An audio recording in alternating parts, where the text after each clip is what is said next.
Iimanyano zabasebenzi bakwa-Transnet zimemelele amalungu azo kuba agwayimbe ngokukhululekileyo angabinoloyiko okukuza emva kokuba lenkampani yakwa-Transnet iye yavuma ukutyikitya isivumelwano ngokuphathelene nemithetho elawula ukuqhanqalaza kwabasebenzi phantsi kwesivumelwano ne-CCMA. Ezimanyano zithi oku kuzakuvula ingxoxo zemivuzo nabaqashi nezisingathwe e-CCMA quka nomphathiswa wezemisebenzi nengqesho. Kusenjalo abasebenzi bafuna ukunyuselwa imivuzo ngo-12% ngelixa umqashi ebeka u-4% etafuleni.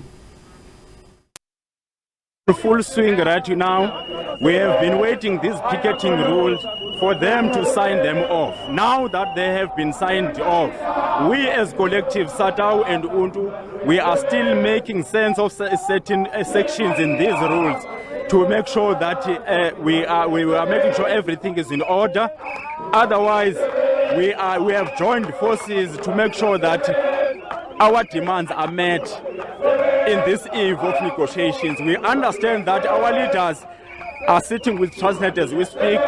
They are trashing out the way forward or the compromise, whatever it may be. We are still saying 4%. 4% does not make sense. We are living in a high cost of living. Therefore, we are rejecting that with the disrespect it deserves. All we want is 2 digits.